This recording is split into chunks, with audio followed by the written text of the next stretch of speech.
আসসালামু আলাইকুম।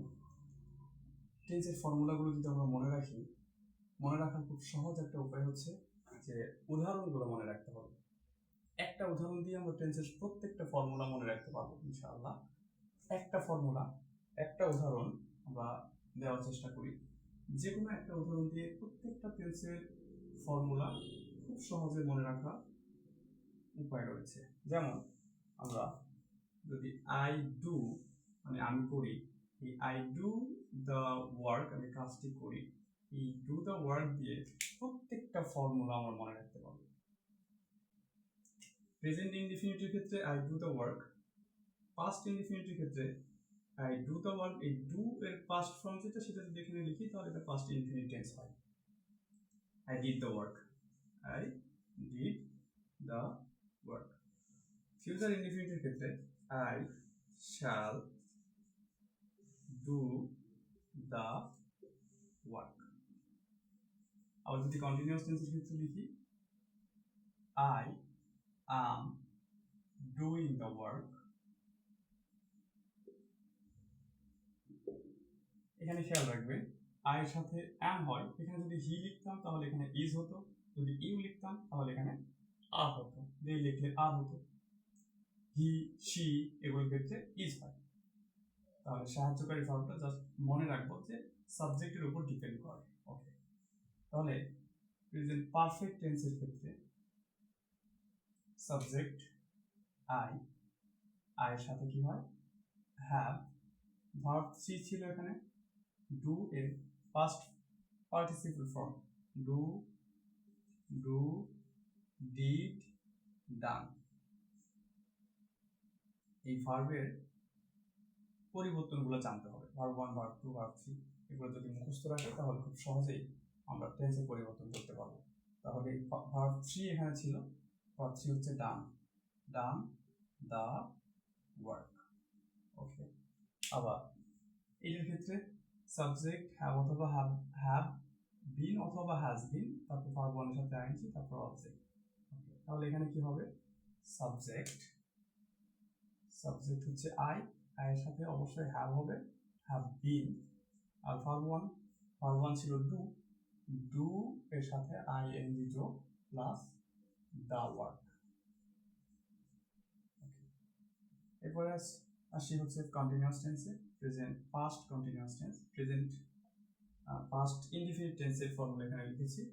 Past continuous টেন্সের ফর্মুলা হচ্ছে সাবজেক্ট প্লাস ওয়াজ অথবা ওয়ার, তারপর ভার্ব 1 এর সাথে আইএনজি, তারপরে অবজেক্ট। ওকে, তাহলে সাবজেক্ট হচ্ছে আই, ওয়াজ আই এর সাথে ওয়াজ হয়,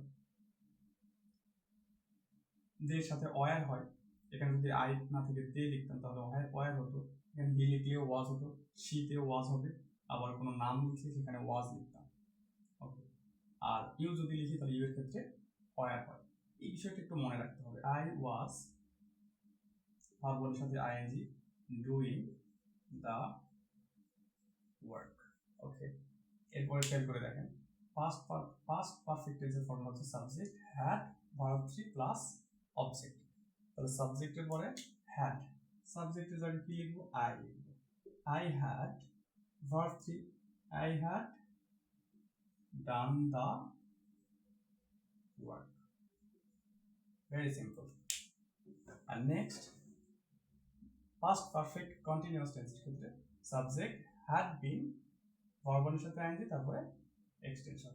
সাবজেক্ট হচ্ছে আই, তারপরে লিখবো had been, I had been, verb 1 হচ্ছে ডুই, ডু তার সাথে আইএনজি যোগ প্লাস অবজেক্ট হচ্ছে দা ওয়ার্ক। Very simple.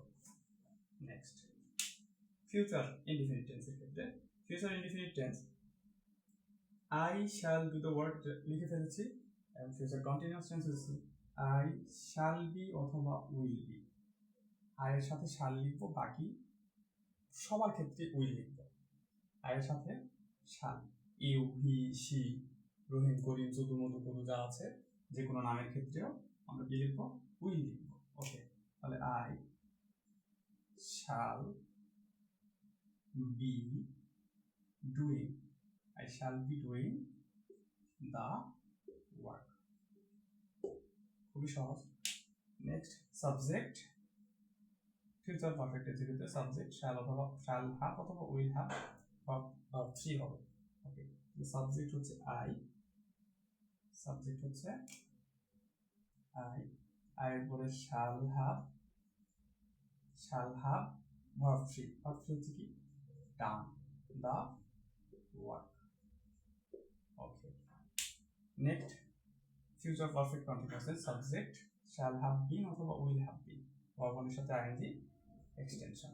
ওকে, তাহলে সাবজেক্ট হচ্ছে এখানেও সাবজেক্ট হচ্ছে আই নিয়েছি, I I have been, do এর সাথে আইএনজি দা ওয়ার্ক। এইভাবে আমরা একটা উদাহরণ দিয়ে পুরা 12টা টেন্সের স্ট্রাকচার মনে রাখতে পারবো। উদাহরণগুলো মনে রাখলে স্ট্রাকচার অটোমেটিক আপনার মনে থাকবে। আর এই উদাহরণ ছাড়াও যে কোনো উদাহরণ দিয়ে আমরা এটা মনে রাখতে পারবো। আপনারা 12টা টেন্সের স্ট্রাকচার একটা সেন্টেন্স দিয়ে করে আমাকে কমেন্টে জানাবেন। আই ইট রাইস, এই সেন্টেন্স দিয়ে 12টা টেন্সের স্ট্রাকচারে 12টা সেন্টেন্স মেক করে আমাকে কমেন্টে জানাবেন।